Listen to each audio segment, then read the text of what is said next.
Chapter 3. Coming Increase of Social Pressure. The trees, as I write, have not yet begun to leaf, nor even the blossoms to appear. Yet, passing down the lower part of Broadway these early days of spring, one breasts a steady current of uncouthly dressed men and women, carrying bundles and boxes and all manner of baggage.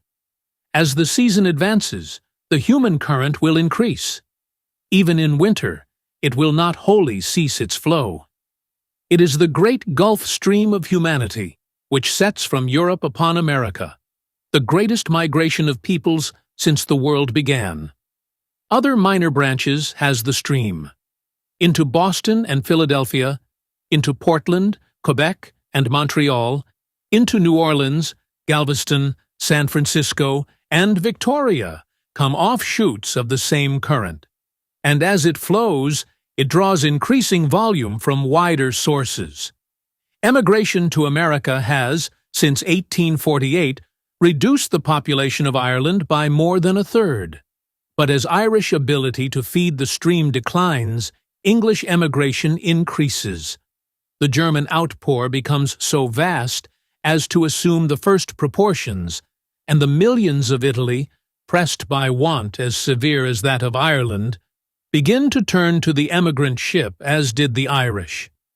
In Castle Garden, one may see the garb and hear the speech of all European peoples.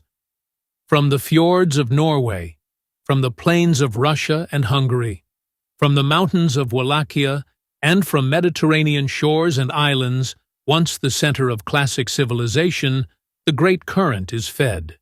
Every year increases the facility of its flow.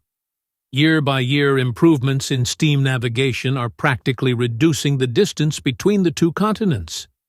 Year by year, European railroads are making it easier for interior populations to reach the seaboard. And the telegraph, the newspaper, the schoolmaster, and the cheap post are lessening those objections of ignorance and sentiment to removal that are so strong with people long rooted in one place. Yet, in spite of this great exodus, the population of Europe, as a whole, is steadily increasing. And across the continent, from east to west, from the older to the newer states, an even greater migration is going on. Our people emigrate more readily than those of Europe, and increasing as European immigration is, it is yet becoming a less and less important factor of our growth, as compared with the natural increase of our population. At Chicago and St. Paul, Omaha and Kansas City, the volume of the westward moving current has increased, not diminished. From what, so short a time ago, was the new west of unbroken prairie and native forest, goes on, as children grow up, a constant migration to a newer west. This westward expansion of population has gone on steadily since the first settlement of the eastern shore. It has been the great distinguishing feature in the conditions of our people. Without its possibility, we would have been in nothing what we are. Our higher standard of wages and of comfort and of average intelligence, our superior self-reliance, energy, inventiveness, adaptability, and assimilative power spring as directly from this possibility of expansion as does our unprecedented growth. All that we are proud of in national life and national character comes primarily from our background of unused land. We are but transplanted Europeans, and, for that matter, mostly of the inferior classes. It is not usually those whose position is comfortable and whose prospects are bright who emigrate. It is those who are pinched and dissatisfied, those to whom no prospect seems open. There are heralds' colleges in Europe that drive a good business in providing a certain class of Americans with pedigrees and coats of arms. But it is probably well for this sort of self-esteem that the majority of us cannot truly trace our ancestry very far. We had some Pilgrim fathers, it is true, likewise some Quaker fathers, and other sorts of fathers. Yet the majority even of the early settlers did not come to America for freedom to worship God. But because they were poor, dissatisfied, unsuccessful, or recklessly adventurous.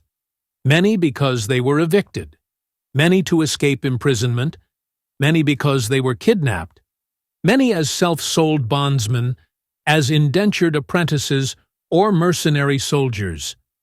It is the virtue of new soil, the freedom of opportunity given by the possibility of expansion, that has here transmuted into wholesome human growth material that, had it remained in Europe, might have been degraded and dangerous, just as in Australia the same conditions have made respected and self-respecting citizens out of the descendants of convicts, and even out of convicts themselves.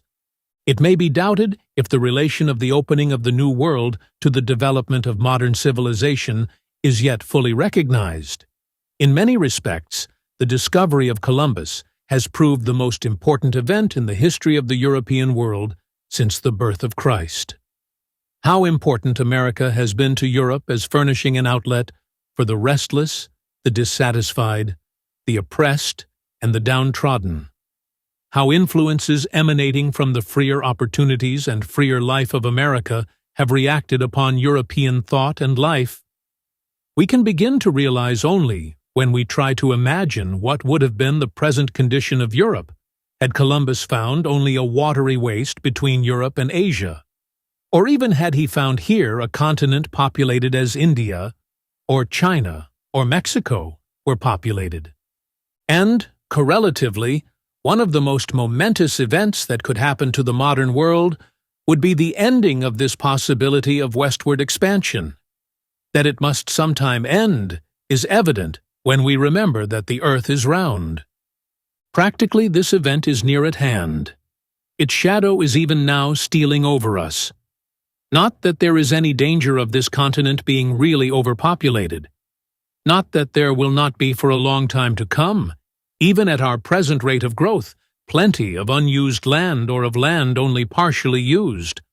But to feel the results of what is called pressure of population, to realize here pressure of the same kind that forces European emigration upon our shores, we shall not have to wait for that.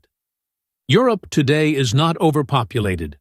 In Ireland, whence we have received such an immense immigration, not 1/6 of the soil is under cultivation, and grass grows and beasts feed where once were populous villages. In Scotland, there is the solitude of the deer forest, and the grouse moor, where a century ago were homes of men. One may ride on the railways through the richest agricultural districts of England and see scarcely as many houses as in the valley of the Platte, where the buffalo herded a few years back. 12 months ago, when the hedges were blooming, I passed along a lovely English road near by the cottage of that shepherd of Salisbury Plain, of whom I read, when a boy, in a tract which is a good sample of the husks frequently given to children as religious food, and which is still, I presume, distributed by the American, as it is by the English, tract society. On one side of the road was a wide expanse of rich land, in which no ploughshare had that season been struck, because its owner demanded a higher rent than the farmers would give. On the other, stretched for many a broad acre, a lordly park, its velvety verdure untrodden save by a few light-footed deer. And, as we passed along, my companion, a native of those parts, bitterly complained that, since this lord of the manor had enclosed the little village green and set out his fences to take in the grass of the roadside, the cottagers could not keep even a goose, and the children of the village had no place to play. Place there was in plenty, but, so far as the children were concerned, it might as well be in Africa or in the moon. And so in our far west, I have seen emigrants toiling painfully for long distances through vacant land, without finding a spot on which they dared settle. In a country where the springs and streams are all enclosed by walls he cannot scale, the wayfarer, but for charity, might perish of thirst, as in a desert. There is plenty of vacant land on Manhattan Island, but on Manhattan Island human beings are packed closer than anywhere else in the world. There is plenty of fresh air all around. One man owns 40 acres of it, a whiff of which he never breathes, since his home is on his yacht in European waters. But, for all that, thousands of children die in New York every summer for want of it, and thousands more would die did not charitable people subscribe to fresh air funds. The social pressure which forces on our shores this swelling tide of immigration arises not from the fact that the land of Europe is all in use, but that it is all appropriated. That will soon be our case as well. Our land will not all be used, but it will all be fenced in. We still talk of our vast public domain and figures showing millions and millions of acres of unappropriated public land, yet swell grandly in the reports of our land office. But already it is so difficult to find public land fit for settlement that the great majority of those wishing to settle find it cheaper to buy, and rents in California and the new Northwest run from a quarter to even one-half of the crop. It must be remembered that the area which yet figures in the returns of our public domain includes all the great mountain chains, all the vast deserts and dry plains fit only for grazing, or not even for that. It must be remembered that of what is really fertile, millions and millions of acres are covered by railroad grants, as yet unpatented, or what amounts to the same thing to the settler, are shadowed by them. That much land is held by appropriation of the water, without which it is useless, and that much more is held under claims of various kinds, which, whether legal or illegal, are sufficient to keep the settler off, unless he will consent to pay a price, or to mortgage his labor for years. Nevertheless, land with us is still comparatively cheap. But this cannot long continue. The stream of immigration that comes swelling in, added to our steadily augmenting natural increase, will soon now so occupy the available lands as to raise the price of the poorest land worth settling on to a point we have never known. Nearly 20 years ago, Mr. Wade of Ohio, in a speech in the United States Senate, predicted that by the close of the century, every acre of good agricultural land in the Union would be worth at least $50. That his prediction will be even more than verified we may already see. By the close of the century, our population, at the normal rate of increase, will be over 40 millions more than in 1880. That is to say, within the next 17 years, an additional population greater than that of the whole United States at the close of the Civil War will be demanding room. Where will they find cheap land? There is no farther west. Our advance has reached the Pacific, and beyond the Pacific is the East, with its teeming millions. From San Diego to Puget Sound, there is no valley of the coastline that is not settled or preempted. To the very farthest corners of the Republic, settlers are already going. The pressure is already so great that speculation and settlement are beginning to cross the northern border into Canada and the southern border into Mexico, so great that land is being settled and is becoming valuable that a few years ago would have been rejected. Land where winter lasts for 6 months and the thermometer goes down into the 40s below zero. Land where, owing to insufficient rainfall, a crop is always a risk. Land that cannot be cultivated at all without irrigation. The vast spaces of the western half of the continent do not contain anything like the proportion of arable land that does the eastern. The great American desert yet exists, though not now marked upon our maps. There is not today remaining in the United States any considerable body of good land unsettled and unclaimed, upon which settlers can go with the prospect of finding a homestead on government terms. Already the tide of settlement presses angrily upon the Indian reservations, and but for the power of the general government would sweep over them. Already, although her population is as yet but a fraction more than 6 to the square mile, the last acre of the vast public domain of Texas has passed into private hands. The rush to purchase during the past year having been such that many thousands of acres more than the state were sold. We may see what is coming by the avidity with which capitalists, and especially foreign capitalists, who realize what is the value of land where none is left over which population may freely spread, are purchasing land in the United States.